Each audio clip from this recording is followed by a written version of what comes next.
Egg mixed vegetable rice ఇది ఎలా చేయడమో నేర్చుకుందామండి. ఎవరైతే కనుక ఎగ్ రైస్ చేయాలంటే ముందుగా మనము ఆనియన్స్ అవి వేస్తామండి. కానీ దీంట్లో డిఫరెంట్గా బాదంని యూజ్ చేస్తాము.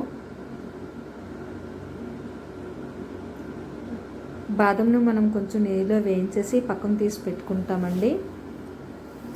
తర్వాత దాంట్లో కొంచెం ఆయిల్ వేసేసి ఆ నెయ్యి ఆయిల్ కలిసి ఉన్న దాంట్లో మనం ఎగ్ని కొట్టేసి ఆనియన్స్ వేయకుండా ఉత్తి ఎగ్ని మనము పుల్కాలాగా కొట్టి పక్కన వేసుకుంటామండి. తర్వాత మళ్ళీ కళాయిలో నూనె వేసుకుంటాము. నూనె వేసుకొని ఇప్పుడు వెజిటబుల్స్ వేయడం కోసమని ముందుగా కొంచెం పచ్చిమిర్చి అల్లం ముక్కలు వేస్తాం. తర్వాత క్యాబేజీ బుట్టను మనం వేస్తామండి. క్యాబేజీ బుట్ట ముందుగా ఎందుకు వేస్తామంటే అది కొంచెం బాగా వేగితే బాగుంటుందండి. తర్వాత మనం కొత్తిమీర కరివేపాకు ఏమైనా వేసుకోవచ్చు.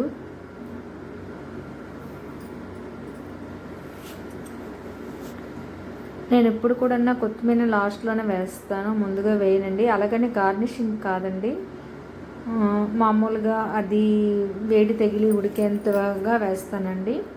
శుభ్రంగా ఈ కరివేపాకుతో పాటుగా క్యాబేజీ బుట్ట అనేది వేయించేస్తాం కదా. వేయించిన తర్వాత అందులో ఉన్న క్యారెట్ని కూడా వేస్తాము.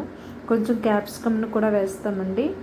క్యాప్సికమ్ గుండగా తరిగేసి వేసాను. ఇందాక కొంచెం అల్లం ముక్కలు వేసాను, కానీ కొంచెం వేసాను.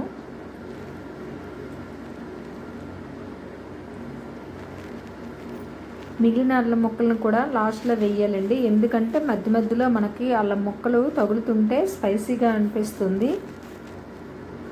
చూడండి, నేను మొదటి నుండి చెప్తున్నాను, ఇందులో ఆనియన్స్ అయితే ముందు నుండి వేయించడానికి నేను వేయలేదండి.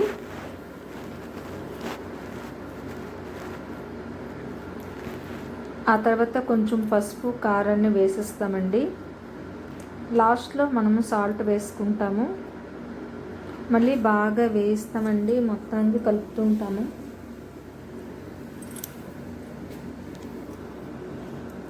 చివరిలో మనము ఉడికించిన అన్నము కొంచెం ములుసుగా ఉండాలి. ఆ అన్నాన్ని తీసుకొని ఇందులో వేస్తామండి. వేసి శుభ్రంగా కడిగి తిప్పాలండి. తిప్పిన తర్వాత కొంచెం సాల్ట్ కూడా వేయాలి. నేను కొంచెం వేసానండి సాల్ట్. లాస్ట్లో మనం కొంచెం ఉల్లిపాయలు వేస్తామండి. ఉల్లిపాయలు కొంచెం ఘాటుగా తగులుతుంది. ముందులో ఉల్లిపాయలు వేయించిస్తే అది ఘాట్నెస్ ఉండదండి, అందుకే చివరిలో వేస్తామండి.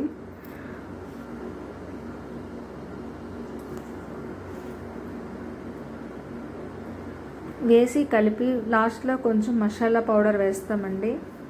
చాలా వరకు బయట అయితే కనుక వాళ్ళు చైనా సాల్ట్, చాట్ మసాలా ఇలా వాడతారండి, కానీ నేను అలా వాడను. చూడండి, ఇందాక నేను చెప్పాను కదా, మళ్ళీ చాలా ఉప్పు అని మళ్ళీ వేసాను. యాక్చువల్లీ రైస్కి కూడా పట్టాలి కదా, అందుకని మసాలా గుండ వేసాక కొంచెం కలర్ వచ్చిందండి. చాలా బాగుంటుంది. కొంచెం టేస్ట్ చూసాము, నచ్చితే లైక్ చేయండి, షేర్ చేయండి.